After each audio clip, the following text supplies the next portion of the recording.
I'm V Brown, Miss Conversation Piece. Uh, Yes. got a whole thing going on. Not just a regular name, but V Brown, Miss Conversation Piece. Yes. This who, yes. And then the extra long yes. Hi, I'm Miss Conversation Piece, and you're watching EUR Web. We are live at the PaleyFest, where we're going to talk to George Lopez and Cedric the Entertainer about the comedy Get Down, and we're going to find out their favorite memory on this tour and their favorite project they've ever worked on. So stay tuned. We're going to get you all the information. We'll be right back.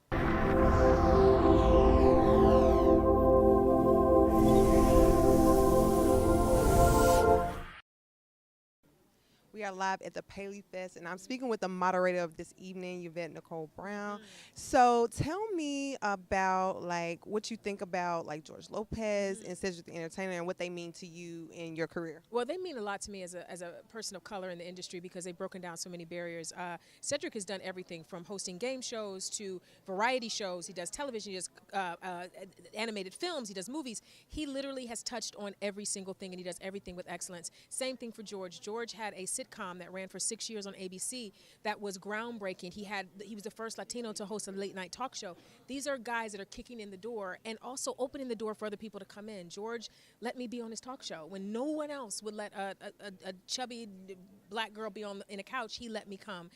Cedric had this great role on Soul Man, and he let me and Cedric Yarbrough come back 4 times to play these ridiculous characters that created havoc for him and Niecy Nash. So they allow other people to come and play. So it's not just enough for them to have a great opportunity. They want everyone to have a great opportunity. So I can't say enough about them.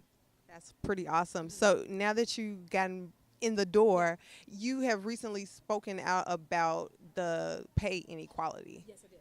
So tell me a little bit about that. Well, people of color, especially black women, are not paid as much as white men. Is that surprising in this world? Probably not. I chose to speak up about it because I can. And there's a lot of people who can't. And so I don't want someone coming in to get less than they deserve because I made it. That's kind of crappy. So when the Equality Day came up for black women, I spoke and tweeted about it and did an interview with Variety and talked about it some more. I think it's important for those of us that have a platform to use it for good, and that's what I'm trying to do. And there's no shade. I'm not throwing anybody under the bus or saying that anyone's bad people. You get the quote that you have, right? I'm just saying that we start so far behind, we never will have the quote that a white man or a white woman will have because we can't get the same opportunity. So we have to fix that or fix how quotes are formed so that everybody gets to play and pay their mortgage or their rent and take their kids to school. Can everybody be okay? I just want everybody to be okay. So I'm here to celebrate your new comedy special, the Comedy Get Down, and I want to know like what are some of your favorite memories that you have had so far on the tour? Well, the tour's been amazing. I mean, just in, each city hanging out with the guys, and usually after the show going backstage kind of crazy, gets lit back there, we used to have, we had Mike Epps on the tour at one time, so there was a lot of banter back and forth. Who can roast the best out of all y'all? If y'all go head to head? Roasting, you know what I'm saying? Probably DL, because that's his kind of go-to, So you don't usually like to challenge DL too much, but George is pretty good. He's pretty quick, but nobody wants me. I'm an old lunchroom cafeteria king. That's when you really used to roast people. You just walk in the lunchroom, look at you old, bottom of the barrel shoot, y'all be busting. I'll be crap. They like saying, put him up while you got the jokes out. Just loading them up.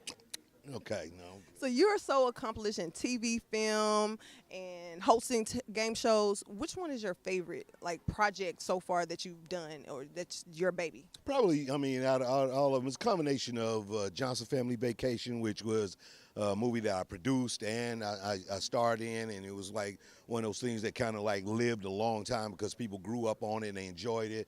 The First Barbershop was another one. It was the one that I made a choice to play this kind of older character, and that character is really memorable. And the Steve Harvey Show, it kind of goes back, but it was one of those things that, again, almost like this tour, working with somebody that you respect, you have fun with, and you go to work every day, calling it a job, but you getting a check. You know what I'm saying? I know that's what you said about him, your cameraman. You was like, I heard you, dog. She loved working with you. I do. He's the best. That's your He look. makes me look good. No, he makes me look good on camera. That's your look, I don't know him like that. We just work together. Okay. But anyway, I would like to know. How this interview change?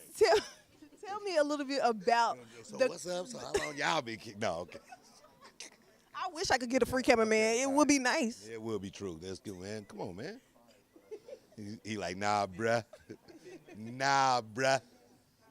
So has anyone ever been offended by your stand-up? Like, got mad at you? You know, I did. I did have one. I had a couple of instances where people were offended. And then rare, I'm just the nicest guy in the world. You are. And but I did have a couple of jokes that didn't go well with the audience, and some people, you know, they got a little upset with the subject matter. And so, you know, I mean, it happens. I mean, luckily for me, it wasn't like where it was like caught on YouTube or something, you know what I'm saying, where it just blew up. It was on Instagram, everybody blew me up, and then somebody going off on me, and everybody like, and they using me as the meme. When you go off on somebody like this, and then I'm up there and some lady telling me like, that would be funny though. It would be funny, but not maybe with someone else, not with me. Oh. So tell me about the comedy Get Down and what's going on with the tour as well. So the tour is still out, man. We've been doing this for 3 years, and we were able to turn it into a TV show. The TV show will be airing on BET, which is loosely based on us being on tour. Some of the stories that happened to us is me, Eddie Griffin, D.L. Hewley, George Lopez. Funny show. We were really happy with the way it turned out. Where you going, George?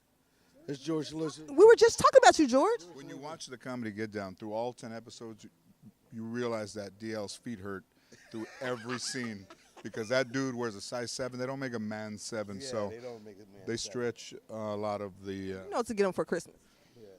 You can new shoes. We just take them. We just take them off people's cars and let them try them on until we find a car that the shoes. When the shoes are hanging over the rearview mirrors, we just go. These would be cute for DL, and we take them. And he didn't like when we got him ones with the little bell because he likes to kind of lay low, and the bells would when he come into a room you could hear the little bells. So tell everyone where to watch the comedy Get Down on BET. Yes, starting October 12th on Thursday nights. That's a Thursday, I believe. If you look in your calendars on your phones, October 12th on BET. This is where you can check it out, and we'll come on every Thursday after that. So 10 shows. Look forward every week. Y'all tune in. It's gonna be hot. It's funny. You know, it's us, man. Potential for a second season as well. Yes. Awesome. Well, I can't wait to take a look at it. Thank you so much for your time, and have a great time. Yeah, thank you very much. Miss Conversation, please.